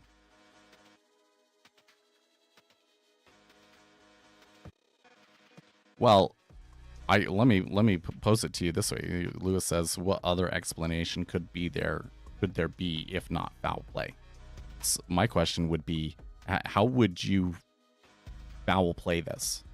Okay, if there was some guy at the BLS that was basically able to come in and say, okay, here's what the numbers that we got from our model, but that doesn't make Joe Biden look very good. So we're going to add, 500,000 jobs to that or whatever the deal is, and then goes and puts that out, right? Okay.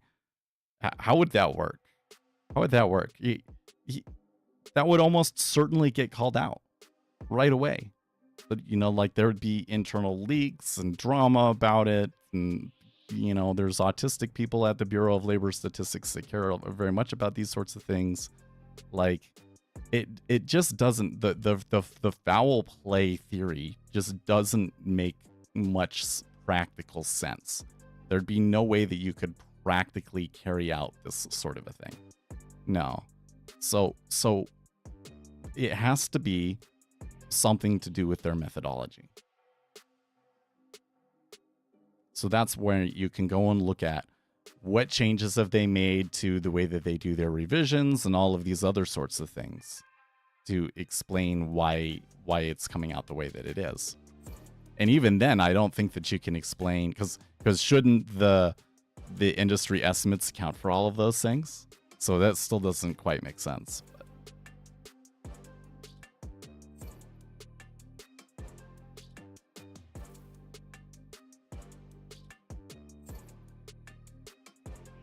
Because what's happening is we've got a model both on what the federal what the Bureau of Labor Statistics is using and what the industry analysts are using to try and predict that. They both are consistently ineffective, and nobody's coming in and saying, hey, maybe we should debate this and have it out a little bit more.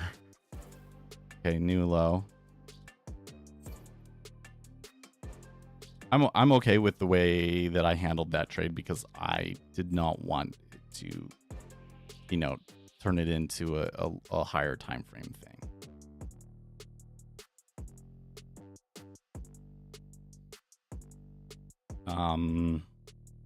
We are getting a decent sell in the S&P 500 though. Guess you're kind of coming into a support zone.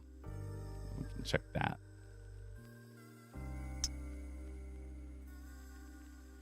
Yeah, you change the method to maybe skew the results in a certain direction. Yes. That's more likely.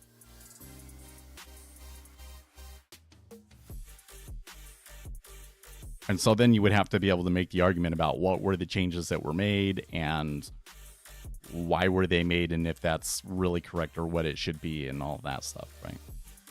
But one of the things that I hear constantly is like, oh, inflation is underestimated. If you calculate it the way that they did in the 80s, then you find that inflation is a lot higher. Well, yeah, but they changed that method from the 80s because it wasn't very effective. It didn't take into account that, one good might become too expensive, and so people switch down into a different good. And how do you adjust for those? And that's why they changed it. So the new CPI calculation method is better than the one in the 80s. Like it's objectively better in every way. Now I've seen some other arguments that it's still not a very good measure. And some people have gone through and are like, here are the adjustments that we've made to it and showed the results of those. That's more interesting, right? But that's a real argument. That's a real okay, here's the methodology and here's the methodology that we should think it should be and here's the results. With something like inflation, I don't know how you say which measure is actually the right one as kind of an amorphous thing because you can't necessarily empirically prove. You can show all of the data, but there's not some way. There's not something you can check it against, So.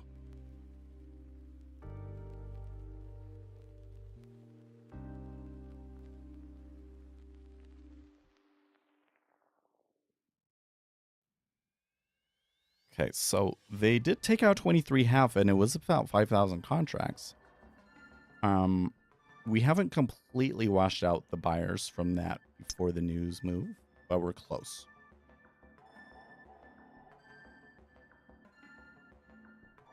So I'm keeping an eye out for another distribution down in here.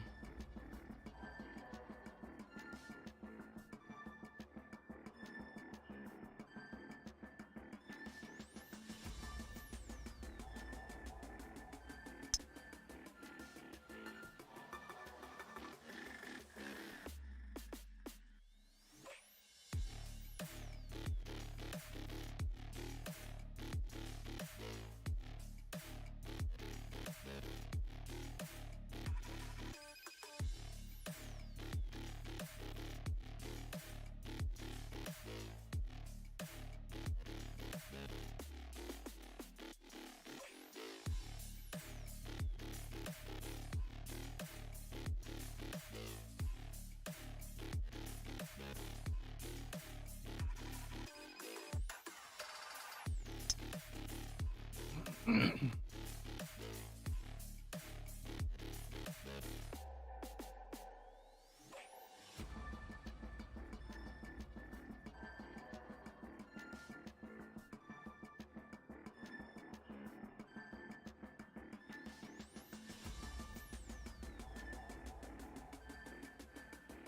so the cumulative deltas come all the way through.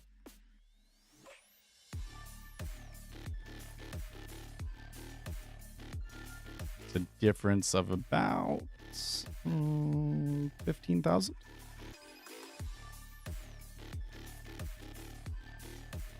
Still, so the offers are a little bit better there at 24.5.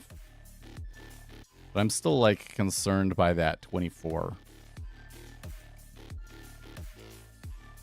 And that 24.5 is pulling a little bit too. So for some reason, the market makers seem really concerned about providing liquidity in like this whole area here.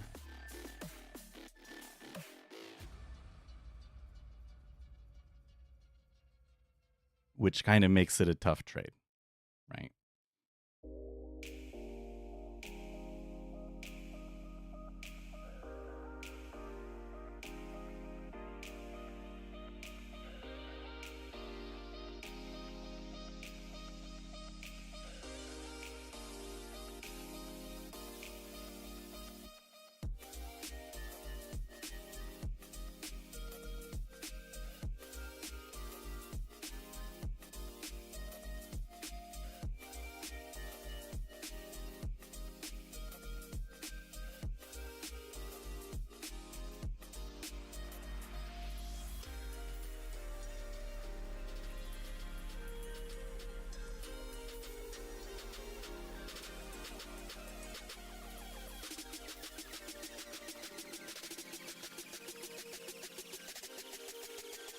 I had this comment. I was just coming in here and checking, and I saw, oh, new comments.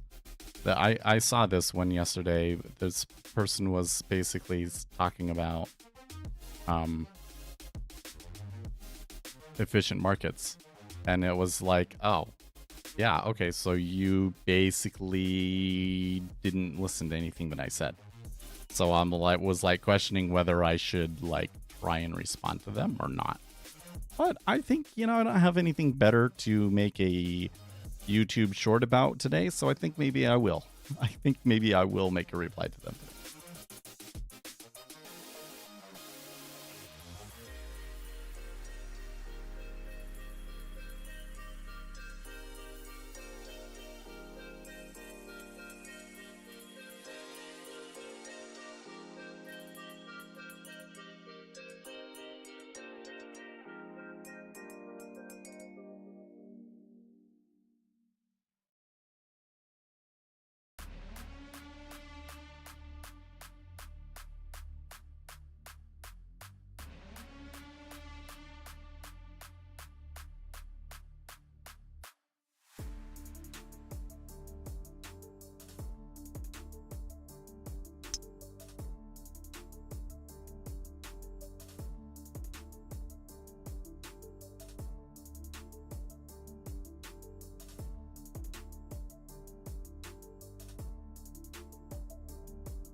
Are we calling a Bitcoin top yet?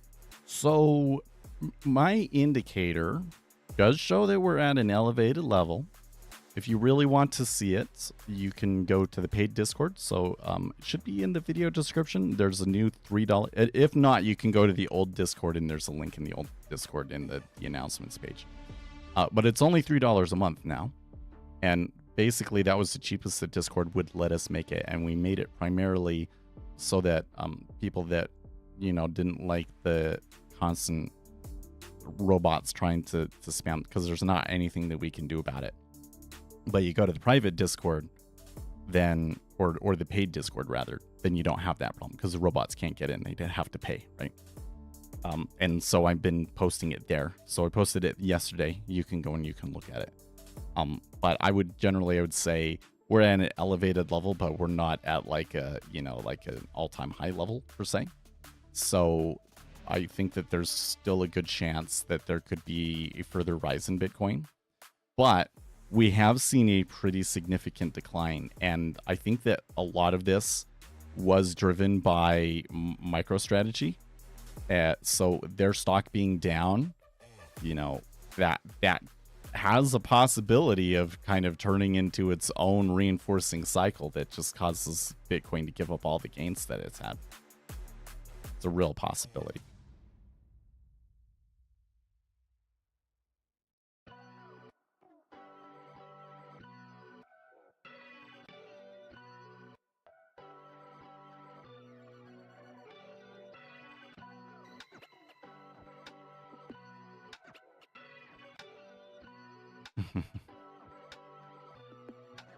We're just coming across this thing.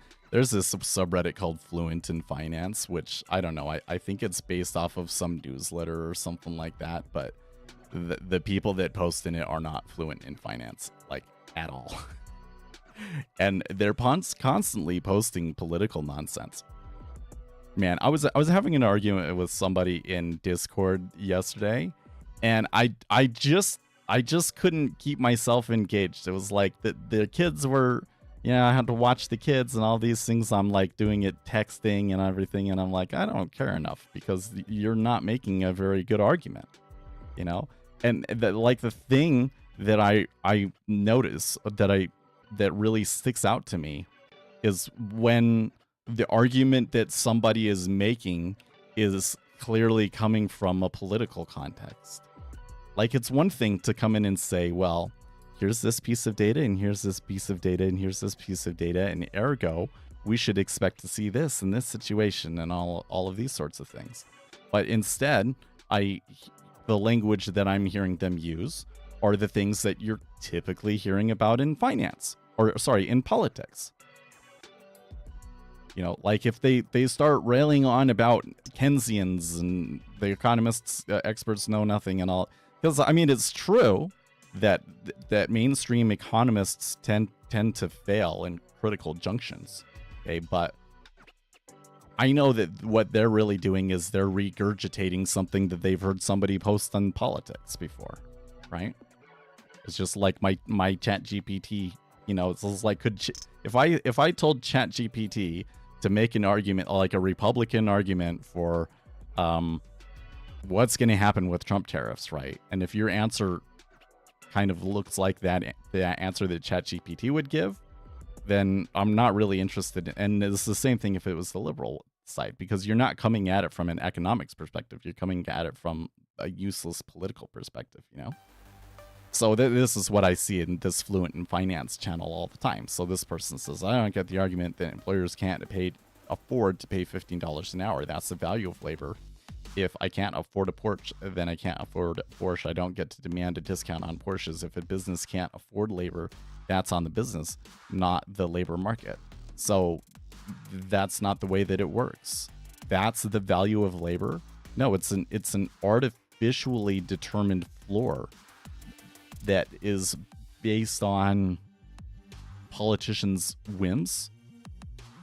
The market prices are primarily determined by supply and demand.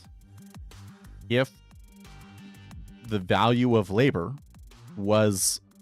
did not have those artificial constraints on them, there would be jobs that are available that are worth a lot less than $15 an hour.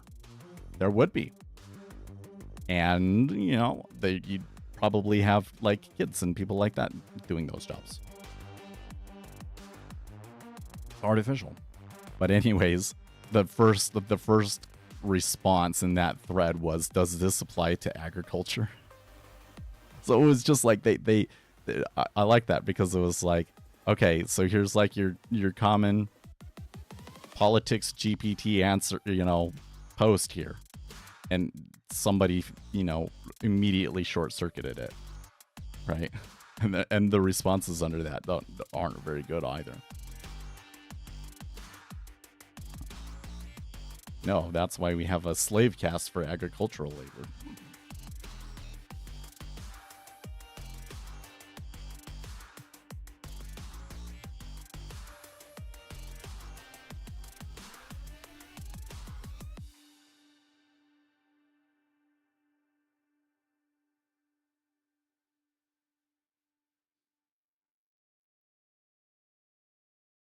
It's an interesting discussion though, because the whole thing is that you want the value of labor to be worth a quote unquote livable wage, but prices are based on supply and demand. And those two things conflict.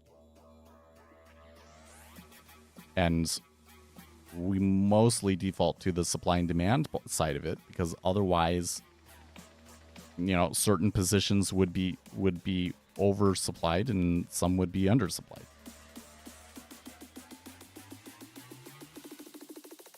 Still at 24.5 then, huh? I could have managed, again, I think I can manage my exits better, but I feel like I read that area and the liquidity in the area really well. Liquidity is still a little questionable. Like, let's say everywhere below the value area low for the day. The S&P 500, on the other hand, looks awfully sad.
Not a lot of action from that PCE report. Well, I don't know. I mean, in the treasuries there was action for sure, and the S&P 500 has been down since then, but by about 10 points. I would say that relative to the activity that we've had in the past 2 weeks, it's I would say this is pretty normal, but the volume has died down in the treasuries now. So it does kind of look to me like the bulk of the trade is probably over. Although you never know with the S&P 500. Again, I've seen some really wild trend days in equities before holidays. So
here's a thing about micro strategy. So what are they saying over here? This guy says late to the party, stock selling to raise money is over. Volatility is what makes this Ponzi viable, and Sailor will continue to deliver on that volatility. So look for this thing to rip up now.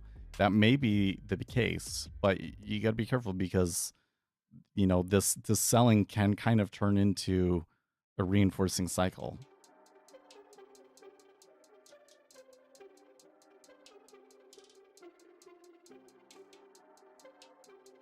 I'm certainly would not be putting my money in this thing though.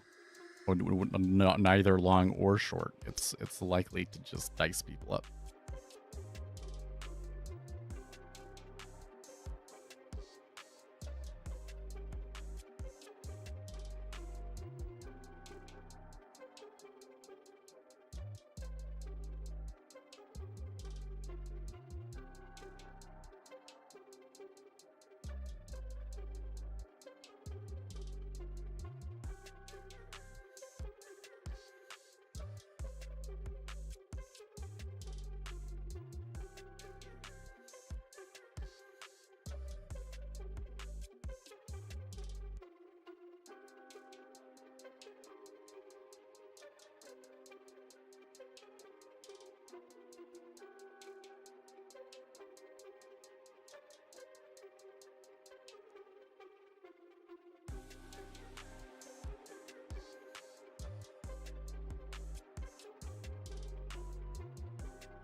What's this? Warren Buffett sent out this letter explaining his thoughts on distributing his wealth after he passes away.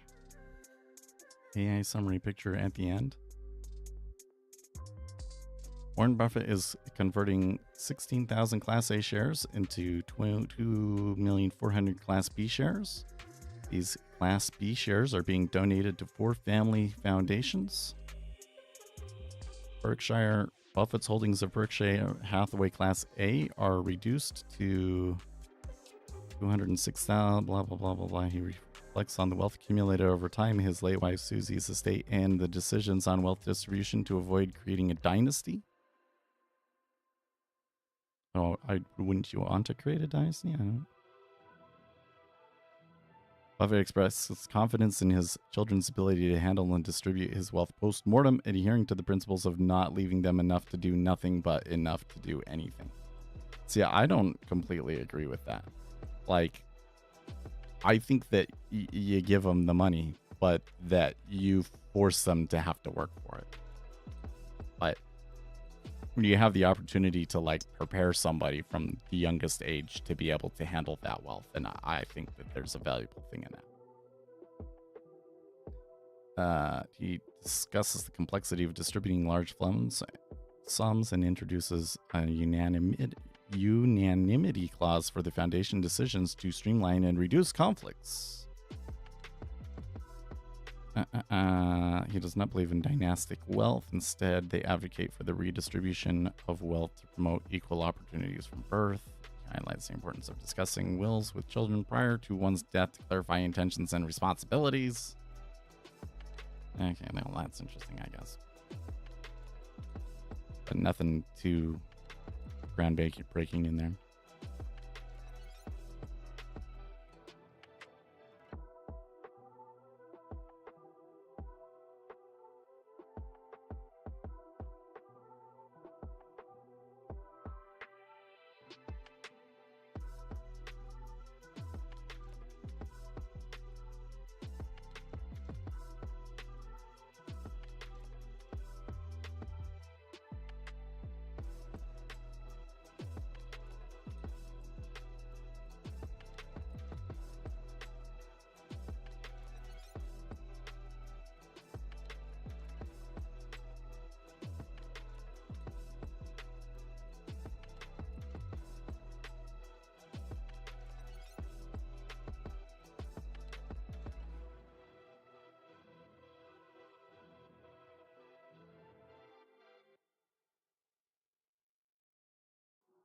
Back to 26, huh?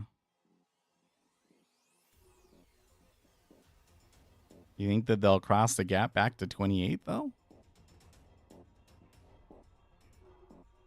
I'm still concerned about, like, so there was, like, definitely, like, strained liquidity all the way down in here.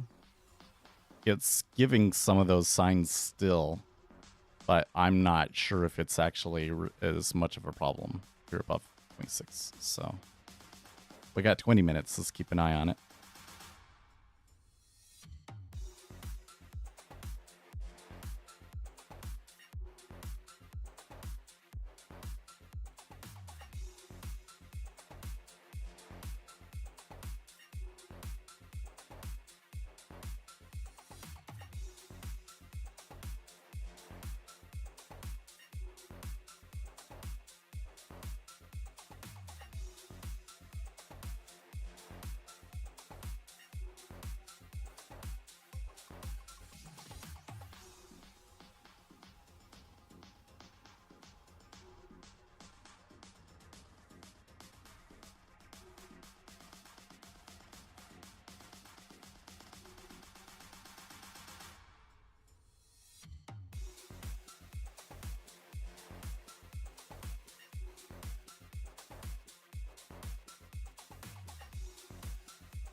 I asked this commodities trader, like, which data sources do you use? And he did respond, but he basically didn't tell me anything. Like, oh, there's public data and different sort. Well, I know that those exist, but I don't know which ones.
I'm just gonna. I was like, maybe I should follow up, but I don't think I'm gonna get anything out of it. I think that he's intentionally being.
That for my programming and work session today, I should have some good time because it's looking like a slow, like news and internet day.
Bank of America says the S&P 500 is statistically expensive by almost every measure.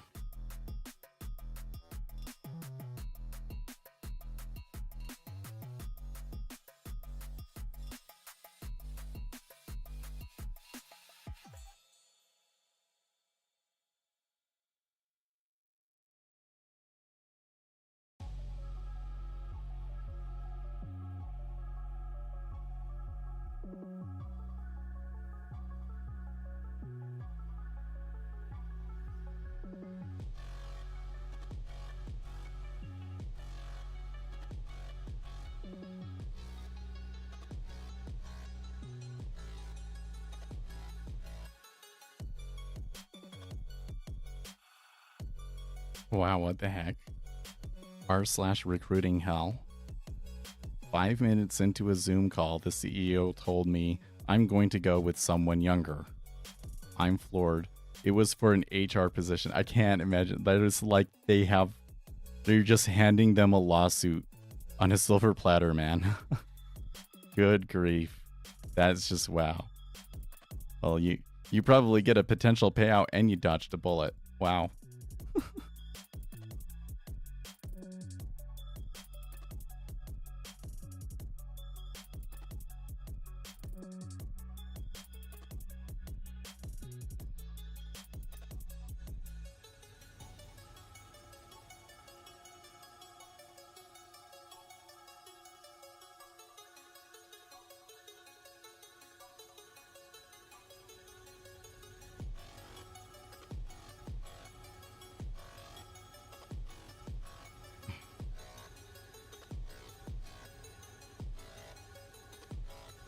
Russian ruble collapses as Putin's economy in trouble? Is it? Is it now?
This person on Reddit, I'm dropping out now. What's the next best degree to get? And this person replies, I am thinking of going into the drug business.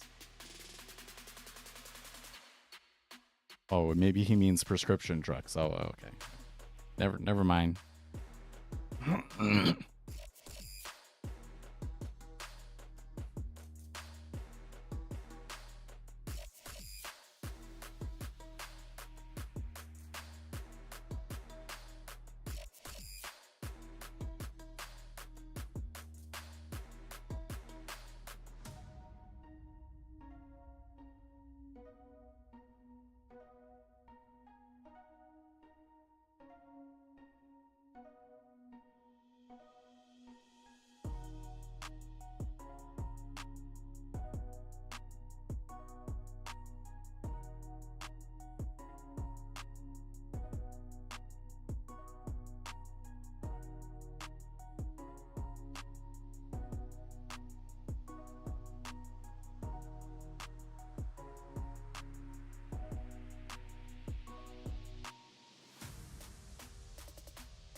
Now that they're getting there, they might get back.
Well, that last 4 minutes, I know I didn't really say anything, but that last 4 minutes went by really quickly, and they didn't really go anywhere. So I would say that they were like one tick away from making it back. Which, when I took that initial short, I was just seeing like the pressure and everything. I wasn't making a call on if it was going to continue down, or I just knew that it was probably going to make a few more ticks further, and it did. I didn't get the exit that I wanted, but it's okay. So it's interesting that after that puke that we came back here, that could suggest that somebody made a mistake in jumping into that long before the news, and the selling was them puking or whatever. And now that they're out, that's it. It's done. That seems like a reasonable thing. So, probably, at least in the treasuries, there's not going to be as much opportunity here. But again, S&P 500 there's still a lot of time left in the day, and sometimes it can do weird things on holidays. So, I do see a little bit of a change in our resting orders filtered here.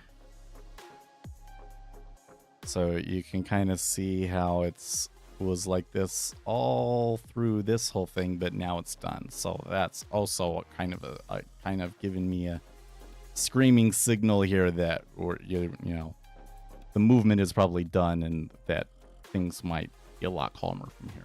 So I'll see you guys on Friday. I'll be here on Friday. You know, no reason to stream on Thanksgiving Day, but Black Friday stuff happens and things happen in the markets. So we can chill and hang out here. I'm not planning on buying anything. So